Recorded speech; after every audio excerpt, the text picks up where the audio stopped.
Ready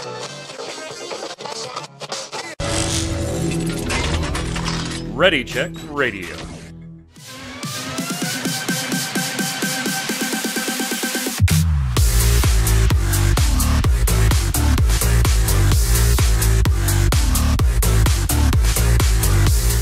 What's up, Internet? It's Thursday at 7 p.m. Eastern, and that means here on the Relic, what the hell's the name of the channel again, Tark? Ready Check Radio.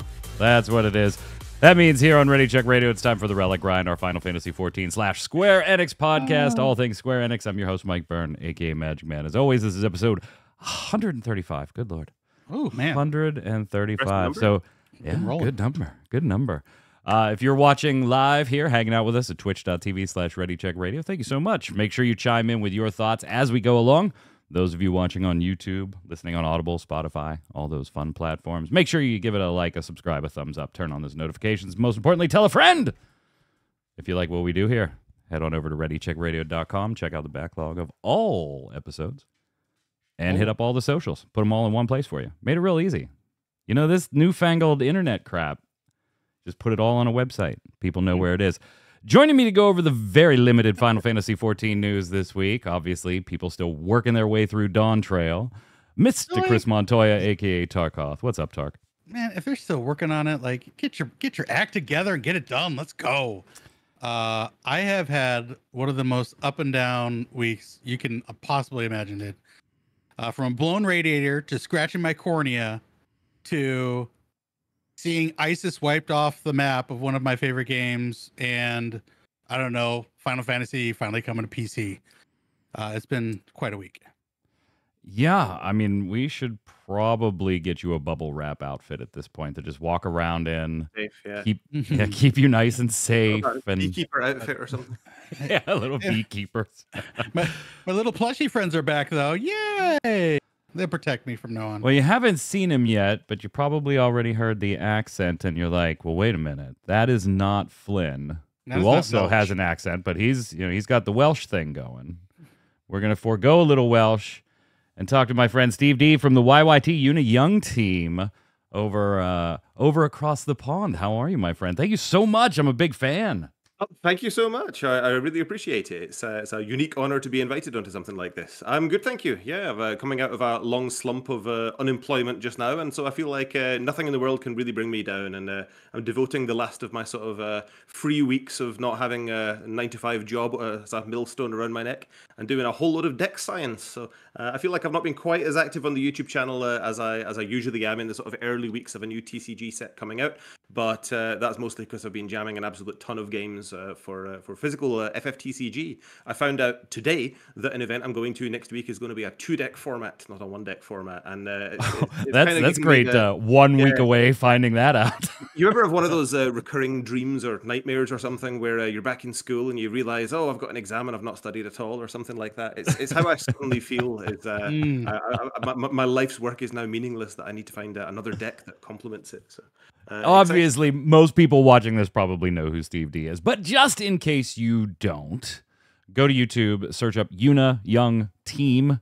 It's Steve and a number of compatriots of yours playing some Final Fantasy TCG. Obviously, we talk about that a lot here. Doing deck tech videos, doing review videos for sets as they come out, breaking them down by element. It's a bunch of great FFTCG content. I've put your personal Twitter handle there, Steve D_YYT on the screen there, but there you can follow them. YouTube, absolutely go. Yuna Young Team, every deck tech that comes out, I absolutely watch. Even my favorite ones, though, I gotta say, we're sidetracked already. Screw it.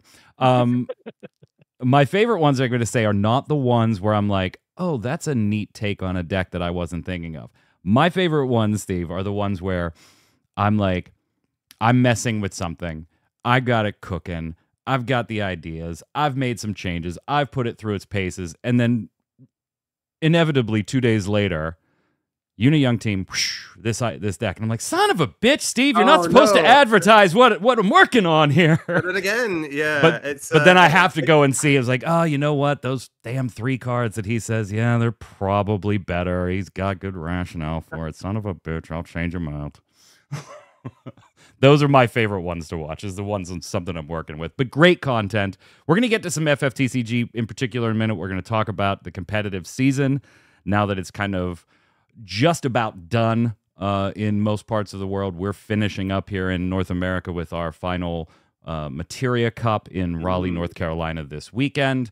And then we've got just a few weeks before the North American Championship, and technically there's a last chance qualifier the day before that starts. You're finishing up soon over there for the European Championships as well, right? Indeed, yeah, the United Kingdom has had its last event. There are no more store champs, no more regionals, no more Materia Cups or continental qualifiers or anything of the sort. I've not actually been to one yet, so I'm hopping over to the Netherlands in a couple of weekends' time to take in an event over there, and it should be an absolute blast. Love the country, love the beer. And nice. Yeah, if I don't make it there, it's going to have to be a last chance qualifier for me, but I wouldn't miss it for the world. London is a very exciting place to be and a very vibrant place for the TCG community, and I absolutely love the store. Yeah, I really can't wait for it, and it's been a brilliant, I would say, 6 months of set design and the way the meta has unfolded. But yeah, we'll get to that all in due course. Yeah, we'll talk about it, because I think a good time to compare last season to this season is now, as things are wrapping up. Right from here on out, the championships, the worlds, those are all fairly standard. But we'll look back at this last season and see where we're headed. But first, let's talk Final Fantasy XIV. That's what we do here first. Final Fantasy XIV at Gamescom, Tark. Yeah, I mean, it really wasn't much, right? Like, yeah. And we didn't expect it to be much. I mean, it was a lot of stream, a lot of fun-looking stuff if you were there on stage, but no real news came out of this one. Yeah. No news, which is good because everyone's still working on dawntrail, like you said, right? Yeah. Whatever, that's fine. We got seasonal events. If you haven't done that, catch up on that. We got another seasonal event coming up soon. So, and those are graded on by how many minions. So the last one is a big fat 0. The one coming up is a +1. So, where are you on progress now that you started a week and a half, 2 weeks ago? Your raid progress. Oh, my Savage. We actually just killed Brute Bomber last Tuesday. So we are now working on Wicked Thunder. So we hopefully will have her down in a couple weeks. Steve, you're not really a Final Fantasy guy, and I've gotten that from most of your videos that you kind of like, well, I don't know if I'm pronouncing this right. I'm not a 14 guy. But you are a Final Fantasy guy. So I do want to ask you, sidebar, like, how come you never got into 14? Are you just not an MMO guy, or was there something about the game that didn't grab you? I was an MMO guy, but back in my student days, or 10, 15 years ago, something like that, I played a lot of MapleStory, the Korean 2D rolling MMO. Probably too much, and I'm hesitant to say, but I know in my heart it's true, at the expense of my university career. So. Yeah, I don't know if I would go as far as to call it MMO addiction or something, but certainly the incremental progress of the level grind or something, and the endless cycle of fetch quest. There's something so pleasing about that Candy Crush style of serotonin burst that I'm a little bit wary of getting too involved with these things, because I know they sink their way into my skin and under my eyelids when I'm trying to sleep. That said, I do have an FF14 account. I've got a level 15 monk or something still punching. Oh, killing it. Absolutely killing it. 15. Yeah. High five. Yeah, I am friends with a lot of FF14 players. I struggle to think of someone who's in a Square Enix space who isn't heavily invested in the lore or thinks that Emmett Selch is, this guy's got some up and coming ideas, But yeah, I don't really know my references one from another. I played religiously the tactics games, Final Fantasy Tactics, Tactics Advance, all that kind of stuff. For some reason, I just like grid-based strategy games, and when we reached sort of Cloud and the sort of fantasy element was a little bit lost in favor of, I don't know, the futuristic, the industrial. Yeah, the sort of like magi technology feel that, we got a bit of that in 6 and stuff. It's not that they lost me, it's that I don't know, I feel like another problem was I was a real Nintendo kid. I was very much Mario shall always have my heart, and none of that Sonic the Hedgehog nonsense. Look what it did for Christian. But could we say that? I don't know. Maybe not. Yeah, I don't know. I feel like for slightly too long I was a Nintendo nerd, and it meant that I missed out on things like Final Fantasy VII and VIII when they were new and bristling with vibrancy and all that kind of stuff. And I'm coming back to them now, and I'm slowly playing my way through. But weirdly, because I know them from the card game, I'm like, this Cloud guy has some interesting hair. I wonder what his story is. Yeah. So it is funny seeing that, like, and Tark, you've talked about that being, newer to FFTCG too, as like finding not only art of a character you've never seen before, but then characters you know really well, and you see maybe an ability or a special ability or some type of action ability on the card, and you're like, I kind of get why they did that. That's very thematic. They're really quite good at. Yeah, it's something that I played a lot of Magic the Gathering as well, thousands and thousands of hours. And I feel like sometimes the flavor is lost, or I'm not quite as immersed, or something like that. But there's something emotionally resonant about FFTCG, and of all the card games I've played, it has the most mature and well-adjusted, and easy to have a conversation with and strike up some kind of relationship with player base of all of the card games out there. And I think the maturity of the source material is in a major part of why that is. I would agree. On the 14 front, though, I got to show you this. Hold on, let me pull up the B-roll here, gang. All right, there it is, Tark. There it is. This is why the seasonal event, the Rising. This is why you do the Rising. This is why we do the Rising. Minions, absolutely useless pieces of digital code that we collect. That we collect to a ridiculous degree, Tark and I. I know.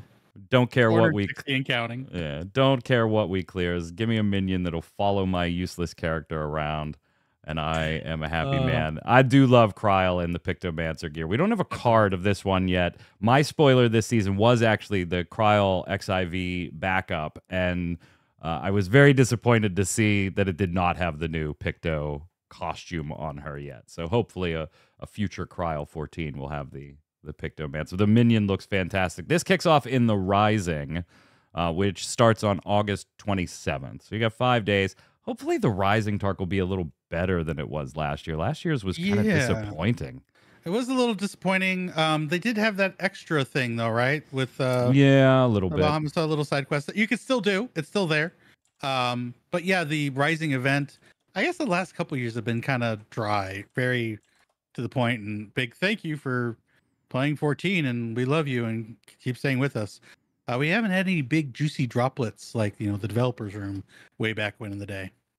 Yeah, don't forget, by the way, the Moonfire Fair ends on the 26th. So if you have not done that in-game event, get your emote and your bomb tabletop housing item there as well. And this is, I don't care if you play Final Fantasy XIV or not. I just think this is really cool, and I'm a dork for stuff like this, and Square Enix really knows how to get my damn money. They're very good at that. Yeah. Like, Steve, I could see you having these too. I love them, honestly. Like, I think that if you're a card gamer or board gamer or something like that, there's something to be said about a nice token. To use. I can think of a bunch of ways I would use these, even if it's not like in literal. That looks like a freeze token to me. That looks like a freeze token. Chocolate's item counters. So what do we have here? These are, wow, there's me totally just moving the overlay, meaning to move the window. This is the Final Fantasy XIV coin collection. Now, these are on pre-order right now. They're $36.99 on the Square Enix store. They're not going to come out until next year. Right now, slated as February. But these are actually metal. They're made of a zinc alloy, and they have the 4 different values of the gil from Final Fantasy XIV. Tark, you're buying this, right? Like I really want to. I really want to, but I just picked up the Final Fantasy Pixel Remaster Collection, so I'm like, I don't. The games or the coins, games or coins. I'm just gonna throw out there, why not both? If you're buying, absolutely pick one up for me. I'd be happy to take it. I didn't say I was gonna buy it for you. No. Two things about this set. The first one, the one thing that bothers me, the old dog coins. I'm like, why is Rabon on there? Yep. So I Alamigo for quite a while. Like, chat, I should be clear. The one is the 100 gil coin. The other ones are the commemorative coins from the city-states. So they're not like different values or anything like that. Denominations. I mean, you could turn them in for like 125 gil. Yeah, there you go.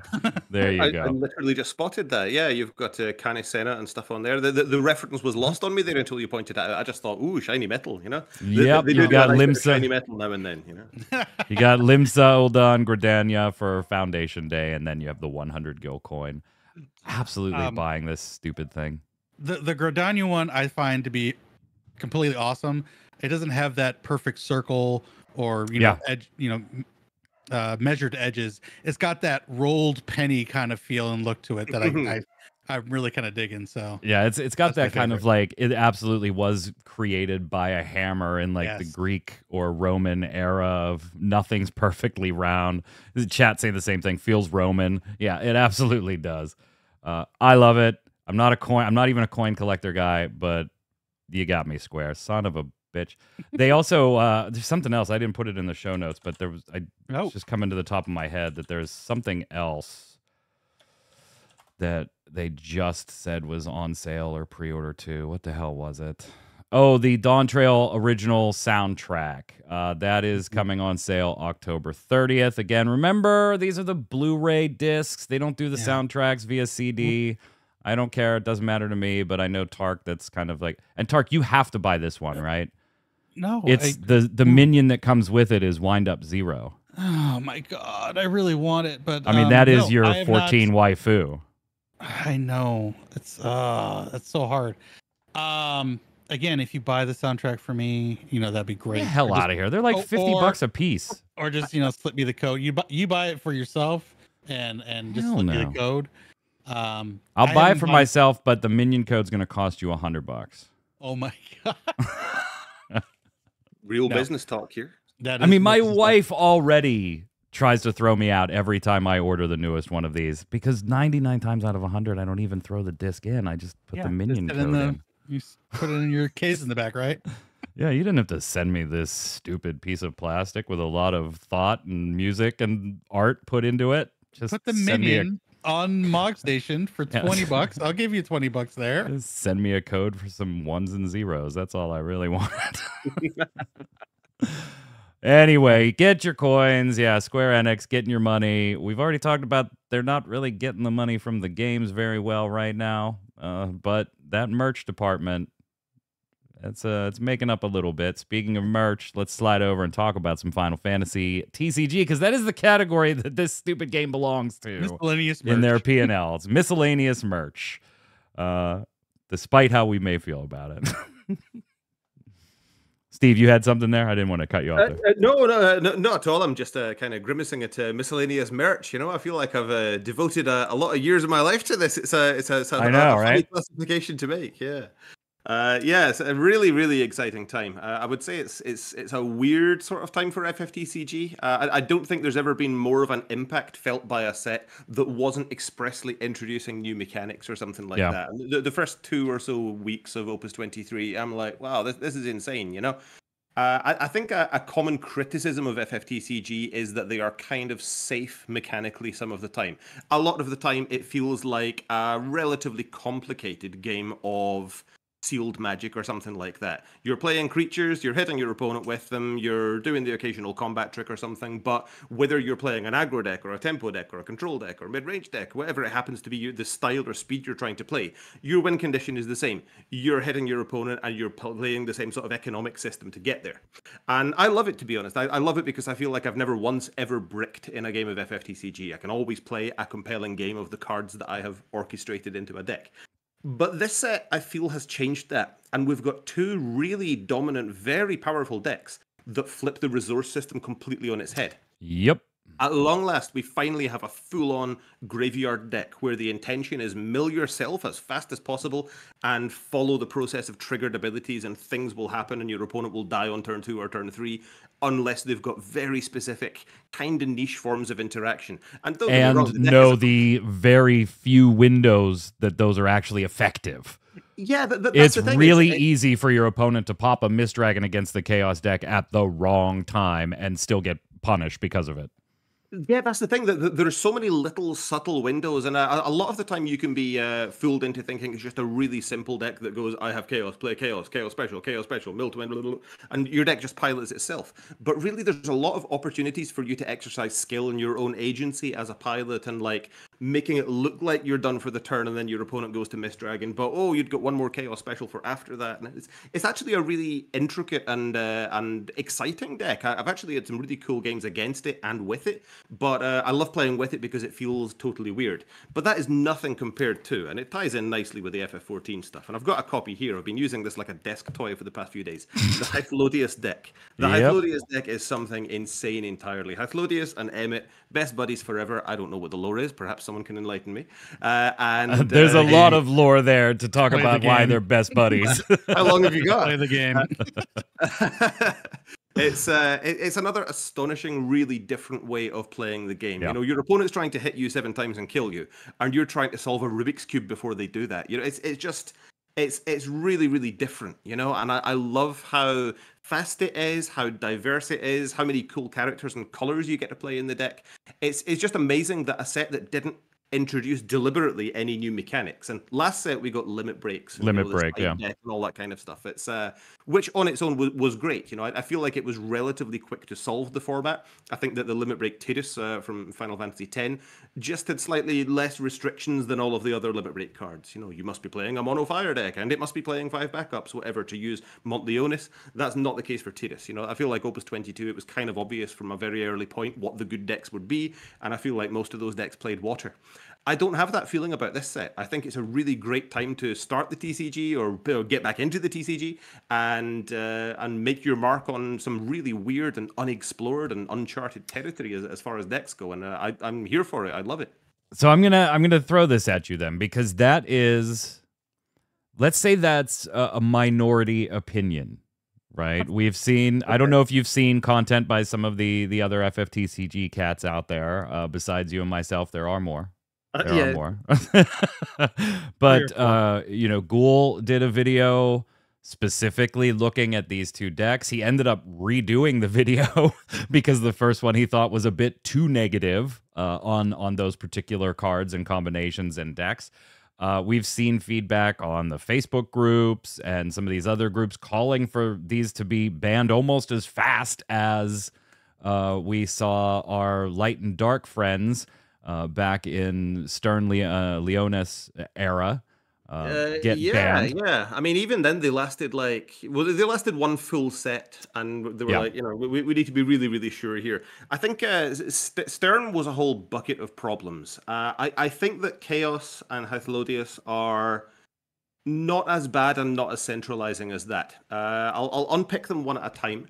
I think I would rather do it that way, because I think they're 2 different. If you perceive them to be problems, they are 2 very different problems. Oh yeah. Right? Oh, yeah. The Hythlodius deck is one that is very, if you think that deck's a problem, it's because you don't get to play.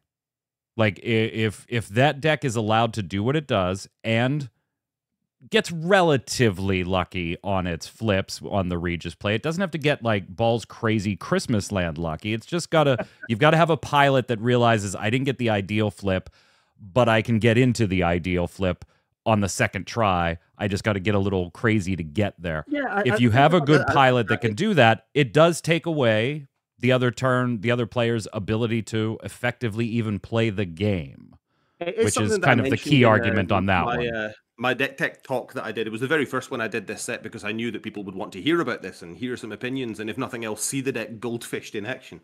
There is a sliding scale of how fast you want this deck to be, and I am of the opinion that anything that can kill you on turn 1 of the game should not exist. I do think it is poor design, or more often than not, it's a symptom of something that has been forgotten in the playtesting section of the game, that if something can kill you on turn 1, there is a bit of a problem. But it takes a really, really precise setup, and you have to go second to be able to kill on turn 1. Your opponent has still had a turn. They've still had, you know, their opening hand, their mulligan. They got to do a thing that turn, and there's lots of cards in the card pool that can interrupt the deck. I've tried to build this deck. My version of the deck is designed to go off on turn 3.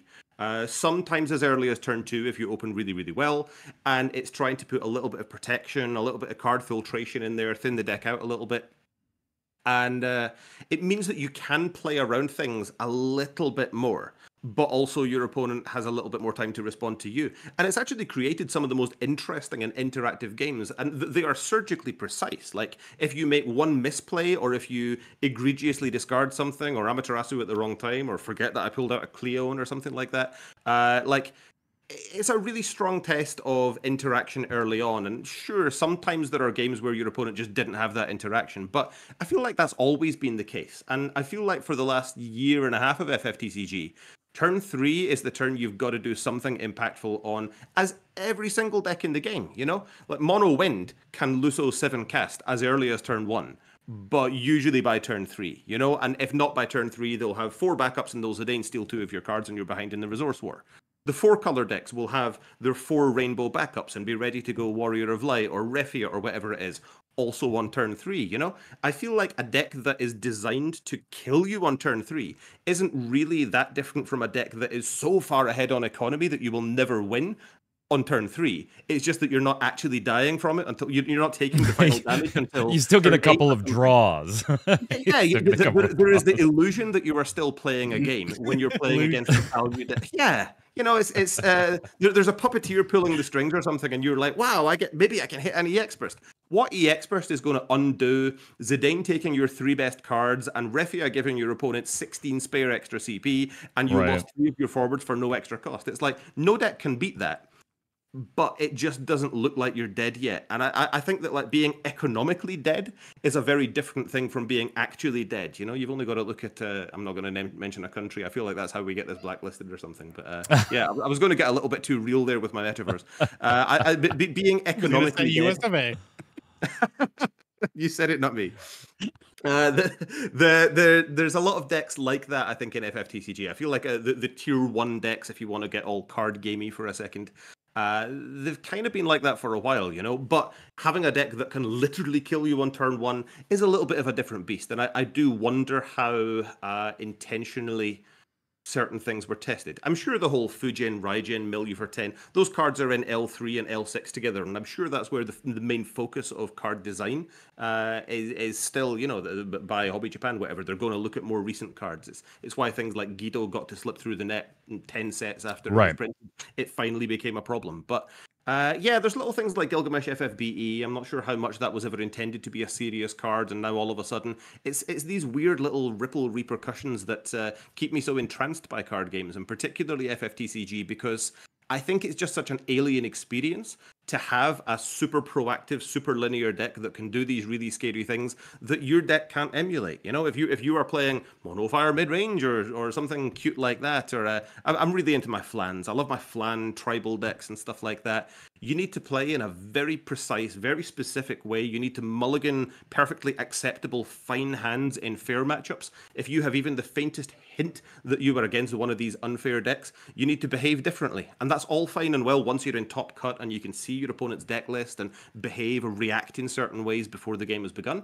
But I think that in a best of one blind format, if you don't know your opponent, if you don't know that they're a Hythlodius degenerate or something like that, then how are you going to know if your opponent isn't one of those jerks who's trying to kill you on turn 1? And you this past weekend at a local qualifier event for invites, in round 2 of Swiss bumped up against Hythlodius and Emmett Selk, didn't know it was coming. I ended up winning the match, but the sole reason was blind luck. They got the pop 3 times. They got it 3 times and could not work their way into an Alua. They just could not work their way into an Alua, which bought me my turn. And that was immediately rip Shantoto from the limit break deck, throw this down, and let's try again. You're 30 cards through your deck. Let's see what happens. Wait for the mill. We'll just wait for the deck out. Yeah. Yep. Yeah. I think another thing that you have to be really critical of this deck, or critical towards your opponents, and it's something that this nice, mature player base I was talking about 10 minutes ago is not very accustomed to doing. it's so easy to accidentally cheat when you're playing the Hythlodius deck. And I don't mean because of the confusing board states or something like that. But if you crack a Hythlodius and you reveal the top 4 cards of your deck and they've got a bunch of auto abilities, if you have, say, a Luminous Puma and a Regis that have targets that go in the break zone, and you've also got something like a Realm that says, search your deck. Yeah. You need to declare targets You in need your to break declare zone the targets, yeah. before you pick up the deck. And I think that, like, if it's correct to call people out and call a judge if they are in a sanctioned tournament making the mistake of picking up their deck and maybe informing their decisions, or, you know, drawing their 2 cards off Luna Freya or whatever it happens to be in their Hythlodius deck before they have chosen their targets in the break zone, because every little bit of information is so important in that deck to make sure you don't brick once you start comboing off. And making sure that people are held accountable to their mistakes, however honest they may be, is really important as well. And I'd like to think will put some people who are not completely confident in their ability off of playing the deck. You know, if you are not big enough to swallow the salty biscuit of, oops, I made a misplay, now I must own that mistake, then don't play the deck. You know, Tark, I know you don't know what deck we're talking about because you haven't played much with the new set at all. Yeah, it is absolutely your type of deck, by the way. Tark, as a relatively newer player, is very loved Dark Neo Eggs Death, and just like the damage that created to a board. Absolutely decimated Mike. A maximum of 1 person at this table will have fun, and possibly not even that many. Yeah. Yeah, Tark absolutely loves that. And this deck, though, what's funny is my oldest son, Michael, he went to a Materia Cup with me earlier this year to Chicago, and he really hadn't had a lot of time to prep, so he was just like, I'm just going to run Dawn Corneo, Raijin and Fujin. And, sure. You know, I'm either going to pop it off on turn 1 or I'm not, because I haven't had a lot of time to practice. I'm just that's just it. We'll see if it happens, and if it doesn't, versions of that deck. Wow. Yeah, the game's over by turn 4 one way or the other, and I can go get a drink. So he ended up doing really well with it. And then for this last event that he was going to, he ran the Hythlodius and Emmet. And the way I described it to him a few weeks ahead of time when the set dropped and how it all came together, I said, hey, you remember your Don Corneo Raijin Fujin deck? And he's like, yeah. And I said, would you like to run one that actually requires thought? And he's like, yes. And I said, I don't know if you have enough time to practice this, because these play lines can get crazy. And he's not an everyday player to begin with. But he ended up running it. He went 500, so there was some piloting errors on it, I'm sure. But yeah, it's nuts. I'm not a fan of it. I'm not as happy to see it as you are, but I think that has more to do with my play style. My preferred play style is more of a mid-range tempo control style player, and so this absolutely does not fit my personal play style. Now, if I have to look at it objectively, is it good or bad for the game? Should things be banned or limited or errataed? I'm not ready to go as far as some other people yet.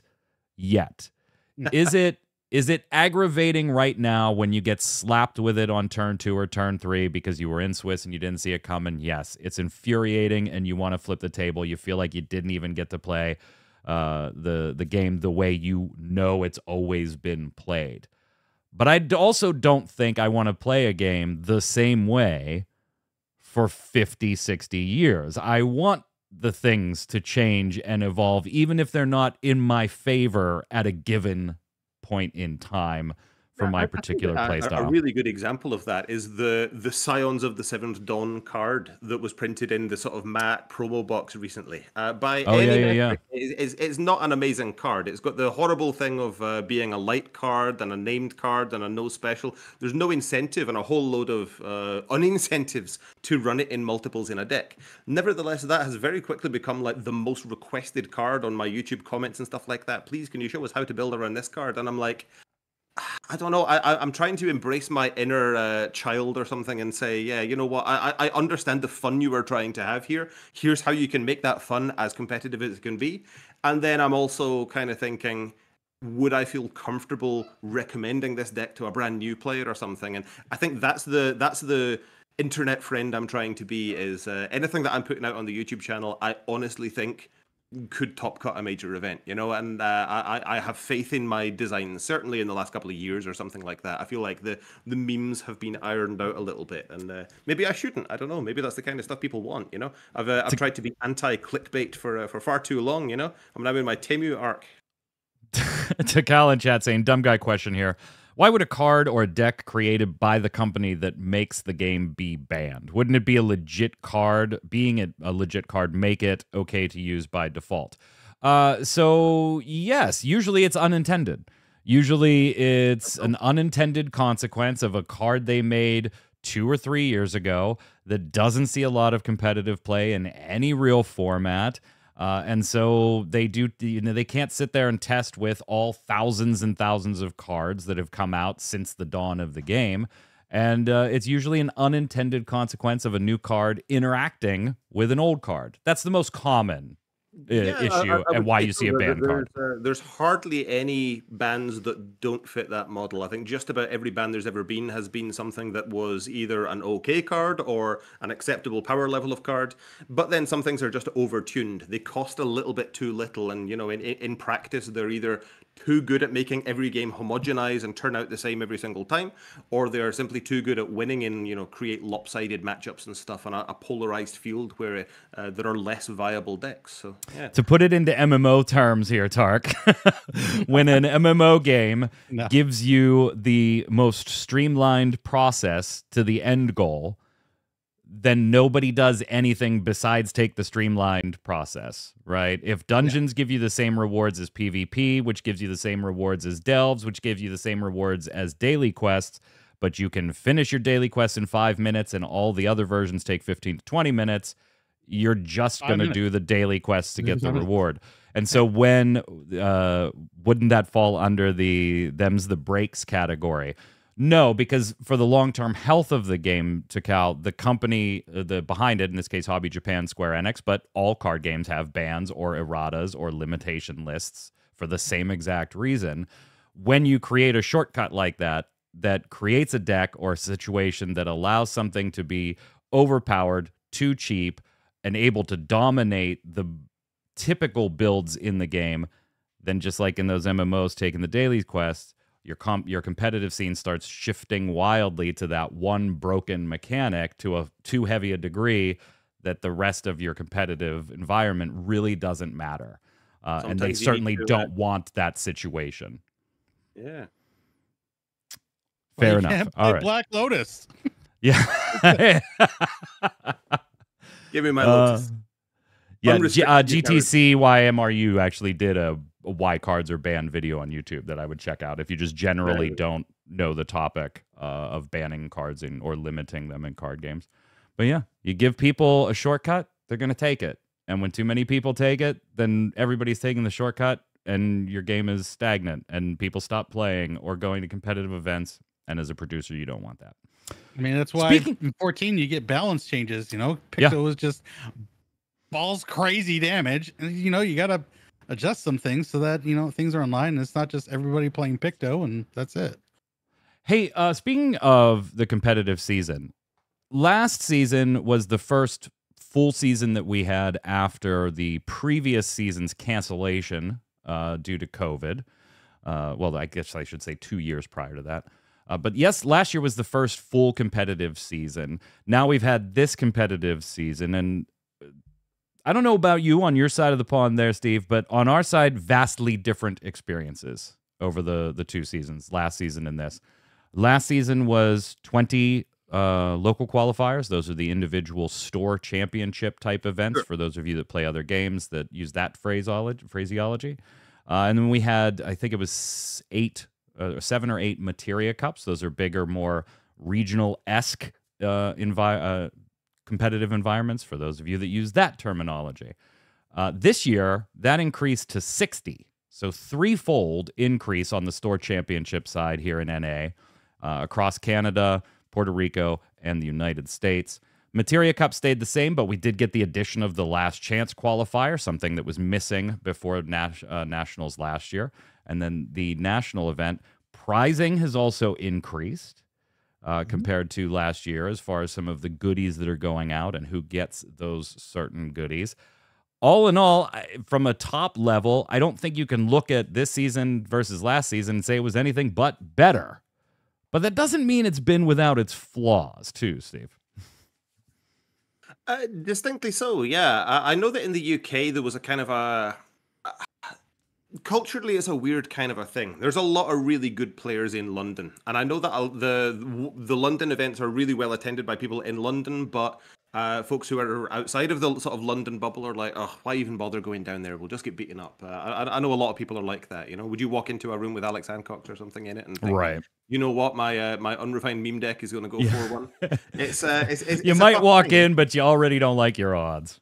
I think that the UK has also got a very tricky situation when it comes to gaming logistics. There is really only one company that does supply and, you know, gives all of the local game stores up and down the whole country their boxes and things like that. And they have a mixed reception, to put it diplomatically. They are not renowned for stability, perhaps. And there are situations where sets will be late or pre-release kits won't arrive on time and things like that. And I think that, like, for sort of store champ kits and regional kits and things like that, and the pricing to give away for these, they have been inconsistent or late or just plain missing in some cases. There's also the situation that, like, a store champs gets you a buy for a regional, and the winning a regional gets you a buy for the continental, and winning that gets you, you know, this. But entry to an event is never gated. You never have to win an event to enter the next tier of event up. And I think in some cases people are like, you know, do I really need that? Do I really need to go to a store champ and win that and put myself through a day of stress and, you know, needing to fork out for it just to skip one round of my next event or something, when I could just, you know, play and maybe I'd win that one? You know, if I'm missing round one, maybe that would be the easiest round. It's a situation like that where I think the people were really hyped to begin with. And I liked them. I went to basically all of them I could in my area, and even a few that were like 4 or 5 hours away, just because I love the community, I love the game. I wanted to play a different deck at each event just to challenge myself or maybe learn something. But yeah, I think reception has been mixed because the prestige of winning a store champs, once you had, you know, the prizes for entering or top 8ing, like the very beautiful foil Rufus and Mist Dragon and stuff like that. They were really great, gorgeous cards, and a very welcome reprint in some cases as well. But once you had your playset, you know, you need to keep going. There was maybe a little bit of event fatigue or something, and the Continental and the Materia Cup should be relatively well attended. But because there's multiple routes to Euros, including just showing up and seeing what you do at the last chance qualifier, there's typically a number of spaces to give away. I think that, like, the need to attend specific events or a specific event has diluted maybe this year. Yeah, I'd agree on this side too. So we had, like I said, 60 local qualifiers. Our season's very streamlined, in quotes, when compared to Europe's, and obviously a lot of that has to do with the sheer number of countries, right? And we don't have the, at least in North America or in the United States, we don't typically have the distribution problems. Has there been a delay or two? Yes, but that was always in conjunction with Hobby Japan delaying the set. What we have a serious problem with is promos. Like, you just can't get promos on time anywhere in the United States in most cases.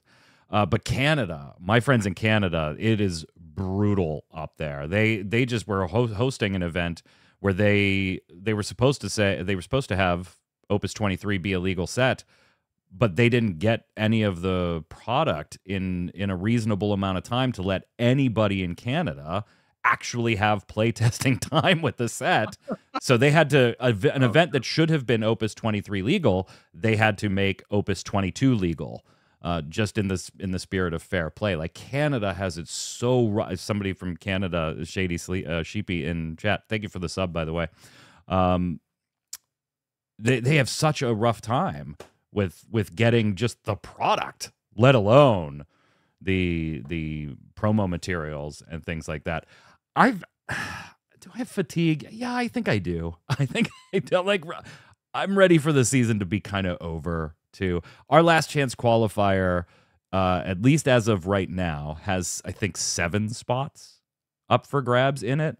And yeah, you're like, well, there's a Materia Cup, And there's one more local qualifier I could go to. I've already been to these ones, but this is going to be a 7.5-hour drive. This is going to be a 4-hour drive or a 3-hour flight or whatever. And you're like, but then I'm going to have to deal with like all these people that have their qualifications already, or this big dog group of players in there, just like you said, going down to London. Why don't I just go to the local qualifier where none of these people are allowed to play, to the last chance qualifier where none of these people are allowed to play and 7 people are coming to Nats? Maybe I'll just go to that. Just call it done and we'll head there. But I wouldn't trade it. No, like me neither. There are definite improvements that need to be made, but I wouldn't trade it for last year. It felt so much better this year, even though I may have gotten to the point where I'm like, nah, I'm going to skip that event. Where last year it was like, you go when you can because there's only 20 to go to. You do appreciate the fact that your state got 4 of those local qualifiers, but life issues kept you from making all of them. Any of them. Final Max, I am sorry. I am sorry. Yeah, your state. What state are you? You've got 4. Florida? I mean, Florida had Haven Games Materia Cup. Yeah, and a couple of local qualifiers. Are you in Virginia? No, you're not in West Virginia. Your state got as many LQs as we got events. I was lucky. Like, wow. Pittsburgh got 2. So I had 2 that were at 2 of my home stores. But then there were probably 9 within a 4-hour drive of me in any given direction. And probably about 15 of the 60 events within a 6-hour circle around me. So I got very, very lucky this year. Very lucky this year. I think Square Enix has forgotten that Boise exists as a state. So I don't think there's even players out here. So. Yeah. Ottawa got 2 and Toronto got 2, so you were lucky too, not going to lie. Yeah, and you got a Materia Cup this year. Canada was robbed last year. They didn't get a Materia Cup at all. You all had to sneak into the States to get to a Materia Cup. I went to Ottawa's and brought all my recording equipment because your store needed some help recording that event and getting it up online. Thank you to Ghoul, by the way, for adding some commentary over that so that I could actually sleep those nights and not have to lay down commentary after editing all of those. The best clue that you could give is that the first Materia Cup in the U.S. was adjacent to this. What are we doing? A fucking trivia contest now? Where in the TCG? The first Materia Cup was Lenexa, Kansas. I should have known that. I commentated that one at Collector's Cash in Kansas. And it was a state adjacent to Kansas. Okay, sure, fine. Final Max, don't dox yourself. That's fine. It's fine.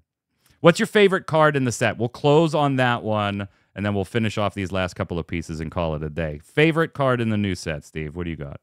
Well, I feel like it would be kind of lazy to just say Hythlodius because I appreciate what that card is doing for the game. It's sparking discussion, and that's the thing that keeps the game alive and keeps the dream of playtesting alive. I think a card that not a lot of people are talking about just now is Flan. I think that the ice Flan that looks like a pile of biscuits and ice cream is really, really great. I absolutely love the design space there, and I think that fair ice has been such a bad thing to play for such a long time that it's being overlooked right now. And kind of somewhere in the middle, perhaps. Let me see. Limit Break Edge. I've been pleasantly surprised by that. I think Edge is... Oh, that thing's dangerous. That thing's dangerous. General Leo. Well. Yeah. Chat, let us know what yours is too. Final Max chiming in saying, General Leo, it's niche but nice. It's niche but nice. Say that 5 times real fast. It's niche but nice. It's niche but nice. Okay, so mine is not Flan, but let's say it's Flan adjacent. Witch of the Fens. Oh my goodness. I absolutely love the card. I have probably 4 different builds. The one I love the most does utilize Flans. It's Ice Water. Ice Water Monsters was like a favorite pet deck of mine back in like the Opus 9, Opus 10-ish when we saw the Cloud of Darkness and stuff. Yeah, freeze your own Scale Toad or whatever. Yeah, you just throw out a Schrodinger and a Scale Toad, and then you're like, yeah, I don't care if these things are frozen. Why not? They don't do anything anymore anyway. But yeah, Witch of the Fens and Ice Water in particular is a very, very cool build. I've been working with Tori Kelly, famous Monster NA player, for those of you that know him. Took Monsters to a Materia Cup win not too long ago on kind of polishing that deck. But Witch of the Fens is one of probably my favorite card in the last like 3 or 4 sets. I just love the flexibility. Is it a little strong? Too strong? Maybe. I'm really surprised that text doesn't say once per turn or limited to your turn only, but as many times as you want to do it. I find it very fun to Witch of the Fens. Yeah, I was like, it has to be a misprint. Like, there's no way they could let me play this and go and use it on my turn and their turn and multiple times if I wanted to. That's weird. But it's a lot of fun. That's my favorite card. Tark. Hythlodeus. Hythlodeus. I'm going to have to dive into that. There you go. Hey, gang, let's finish up with some additional Final Fantasy or Square Enix news. Final Fantasy XVI is finally coming to PC. If for some reason you don't have a PlayStation 5 or didn't feel like buying it on your PlayStation 5, you are getting it on PC. We knew this was coming. The demo is available now. The release date is set for September 15th. Tark, that begs the question, will the damn thing work? Square Enix is amazing at PC ports, aren't they? Not so much, but they seem to have been taking a lot of time to actually get this right this time. This being a mainline Final Fantasy, they're putting it through so many different paces. They said they tried all sorts of different combinations, CPUs, graphics cards, memory, the whole 9 yards. And I guess they could have put this out a while ago, but they wanted the extra time to optimize it. So good on them for doing it. I hope it hits a home run. While not my favorite Final Fantasy, it is a good game, good fun game to play.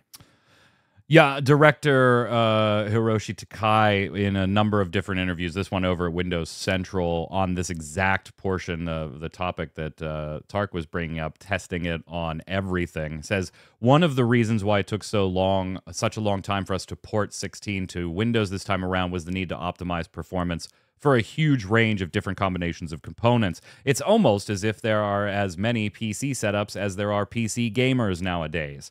And it was a big challenge to get the game running well in each different environment. Also, not ruling out an Xbox port. I hope it comes. Bold move. Switch port when? Oh my god. That's a never. Switch 2 port. There you go. We do know that, remember, Final Fantasy XVI did not meet the, quote, high end of Square Enix's financial forecast for the title. That doesn't mean it didn't meet the low end, but it did not meet initially the high end. In an additional interview with Rock, Paper, Shotgun, the team says, again, through Hiroshi Takai, saying, no, I really wouldn't worry about Final Fantasy. It's not like it's in danger of going away or requiring huge, massive changes or anything. Because you know what? We already do that. And it's hard to think he's wrong, Steve. Like, you're right. You do kind of already change Final Fantasy with each iteration. Like, there is no, this is what a Final Fantasy game is anymore. That's been years and years gone by. So yeah, you could literally, and we've seen Yoshi P talk about, you could have a Devil May Cry Final Fantasy. You could have a Call of Duty Final Fantasy, much to the chagrin of many Final Fantasy fans when he said that. But yeah, he said, while it's always important to develop balance development costs with sales, I don't think there's any kind of existential risk for the series. As developers, we just need to keep creating what we think is fun, and if players think to themselves, they went in a new direction this time, but it was still fun, then maybe that's all the dramatic change the series needs. Agree? Kind of the happy ending anime arc, I suppose. I'm not really sure. I think that less risks get taken in game development these days. There's a lot of competition when it comes to AAA game development, and the desire to have cutting edge graphics or something like that. I don't know. It's why I keep getting drawn back to the pixels, to be honest. Before that competition sense was maybe a thing. And on the PC release, finally, we get word that Takai also thinks there will come a time when Square Enix is releasing PC simultaneously with consoles. Good. That's never going to happen, Tark. Come on. That is not what Square. Just not. It's just not. I mean, this last year, man, they've really been hammering like, hey, we are going multi-platform. We're the days of exclusive are kind of in the rear view. I hope they do, because I want all of their games, their good games, to come on as many platforms as possible to have the most people have an opportunity to play them. That's why I love Square. They just need to get as many people to touch it as they can, so they can meet those lofty expectations. Just need to forecast their sales correctly. Like That every title they make, we get it did not meet expectations. It sold 14 million copies. Yeah, we were expecting 18. Why? What on earth made you think 18 was an appropriate number? Well, because they had 19 million PS5s, so they're expecting everyone to buy it. Exactly. So exactly. Speaking of new products coming out, Romancing Saga Minstrel Song Remastered International, that's a lot of words, is getting a boxed physical release by Red Art Games collaboration. I'm showing it to you on the screen now with all kinds of fun stuff in it. Don't know when, don't know how much, don't ask. We're not really going to talk about this. I just wanted you aware of it because it's a beautiful set. Romancing Saga is a great series. Sometime early next year. You're buying this one, right, Tarek? Probably. Yeah, I'm saving the money from the coins. I'm going to put it into this. Right? It has to be one or the other. Yeah. I've got a claim for you, gentlemen. You tell me how true it is. Final Fantasy VII, the third installment, will be, quote, one of the greatest games ever made, Tark. Ooh, that is a bold claim. Are we thinking like top 10, top 50? I mean, there's a lot of game history there. No. Greatest games ever made, one of them. And that's coming from director Naoki Hamaguchi. Man. I'm going to have to say that's way Chat already, nope. Say no. This is the same person who forecast 18 million or something. Right. Yeah. We'll see what happens. Oh, here, Tark, I'll let you take this one. This is your town's name is changing in Dragon Quest III 2D HD or HD 2D. Yeah, so in Dragon Quest III, there was a town in the game that is not quite so appropriate anymore. That town's name was Isis, and they are removing that, renaming it. I miss where they renaming it Hamasville. Fucking Christ. Jesus. I think we need to boot from the Discord at the moment. Jesus Christ. I mean, this is one like I can see the logic, right? Yeah. Like, I mean, I can't fight you on the logic of the decision, but I can also go, this is a 20-year-old game. Who cares? Like, just you're remaking it. You're doing an HD polish to it. Just make the game. Like, nobody's going to look at this and go, oh my God, I wonder if they're promoting terrorism with this 25-year-old game that they just re-released a version of. Like, no, come on. Also, to be fair, the name's being changed to Ibis. Yeah. It's not like they gave it. They were just like, change a letter. Well, we don't want to get into changing a lot of text. Well, you could add a flat line to an S and it'll look like a B. Oh, okay. That's fine. That's a bold move, Cotton. Let's see if it pays off. Maybe it's budget hotels here in the UK. I feel like that's a metaphor of its own. Ooh. Square Enix poking the bear here on Twitter, and this is going to lead us to our question of the week, where we call it a day. Alex Mukala, the musician that does a lot of videos on kind of talking about the music from Final Fantasy XIV and Soken-san's work and doing remasters of it. Fantastic content on YouTube if you haven't watched it. Tweeted out, before any other Final Fantasy title gets a remake, Final Fantasy XIII needs a remaster. Square Enix decided to actually reply to this one. Shocking. And they replied with, any reason for a remaster instead of a remake? Thinking face. First off, it's rare that Square replies to stuff like this, like, at all. And granted, they work with Alex on different things now that he's done a lot of stuff for Final Fantasy XIV music, and they've collaborated on some videos. So, okay, they recognize a tweet from an account that they work with and they partner with.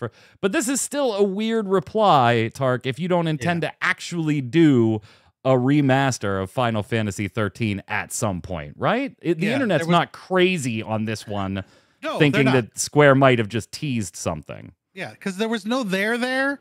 And Square just like, here, gasoline. Who has match? Who has match? Yeah. Light match. It's fine. It's all fine here. I don't think it needs a remake unless they're gonna like redesign some core concepts and maybe make some more open world or mini games in like the 13 proper. I think just a remaster, you know, glow it up, make it shiny for PS5. I liked 13 the way it was. I know not a lot of people did. So maybe a hot take, but yeah. Can we get 9? Can we get 9 done first? Maybe. Well, that's a good question. So why don't we head over and do our Love It or Leave It segment?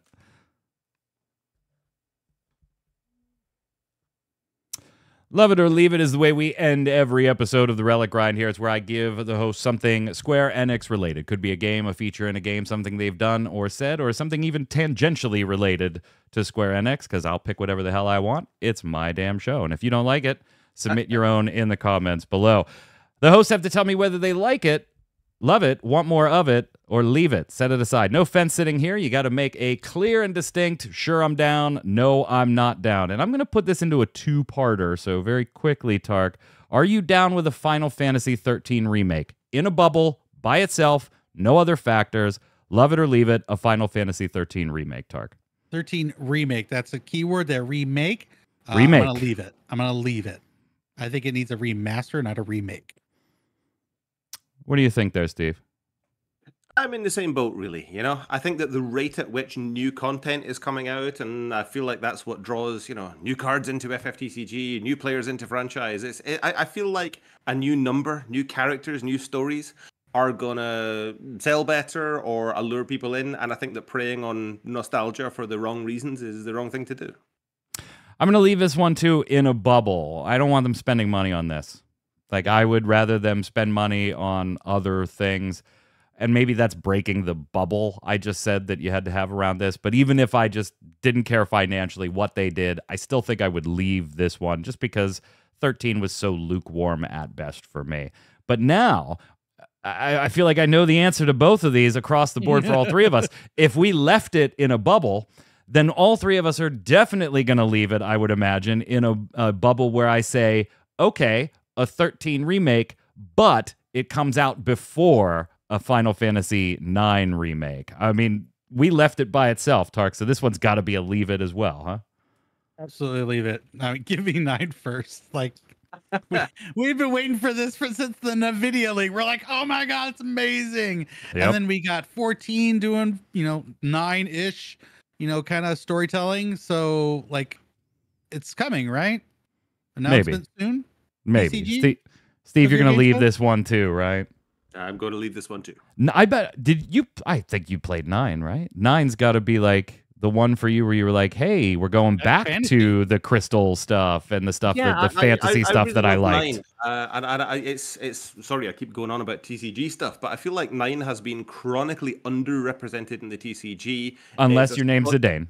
Unless your name's Zidane, yeah. And this set, again, we got another Quina finally, and 23 sets in, we finally get a Zorn and Thorn and whatnot, but we got another Zidane as well, and surprise, surprise, he looks like the most future-proof card among them. There's something bubbling under the surface there. It's honestly weird, this relationship that Hobby Japan seem to have with Zidane specifically, but not these other really wacky, colorful characters, you know? I think even like the emblem of black mages, look, there's just something so iconic about that design that I find it astonishing that there's not more of, you know, VV representation or something in the TCG. It's just weird to me how his design is like even more of an emblem or icon to me than Cloud or Tifa or something, you know? It's just very strange that this is almost like a forgotten aspect of the IP when it comes to the TCG at times. Really weird. I want to make a tribal Tantalus member deck, and right now I have nowhere near enough to make We have Zidane and Yeah, Zidane. there you and go. Zidane. That's it. That's it. There's so many other characters in the acting troupe, and We've not had an Amaranth in a really long time. You know, yeah, we got it's been a decent long Garnet, time. but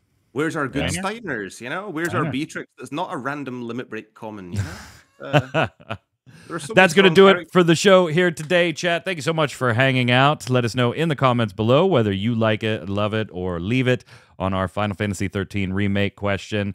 And if you have questions or you want to hang out for Final Fantasy trading card game stuff, that's Monday nights here, 7 p.m. Eastern. We do live local gameplay. We answer questions for new players, and we talk deck construction when for some reason there is no locals going on. So hang out, come by. We'll be happy to have you there. Until next time, Steve D, where can everybody follow you? Where if they want to see what you're doing, where is it? You can find me most conveniently on Yuna Young Team at youtube.com. If you look up YYT or Yuna Young Team, you should be able to find our content. Otherwise, I am Steve D _YYT on Twitter or x.com, whatever you prefer to call it. I read my stuff relatively regularly. I very occasionally post musings of what I've been testing or cryptically tease what I'm going to be up to soon, but YouTube is the place that my thoughts get vomited out on. Tark, where can everybody follow you, friend? Twitch, Twitter, YouTube, all at Tark Gaming. Find me playing Final Fantasy XIV most days of the week, and then you can find me here on Radio Check Radio Saturday nights. We're currently playing Hades, and someday I will defeat that God of Death. Maybe. Someday. Maybe. I'm Mike Byrne. You can follow me personally right there at Magic Man 1, but more importantly, follow at RC Radio, and you'll know every time we're going live with a podcast, whether it's this show or Gaming Gumbo, or we're streaming, playing games, Final Fantasy TCG Locals, Tark, Faye, and everybody else that streams on the channel. Until next week, stay safe. We'll see you on the servers.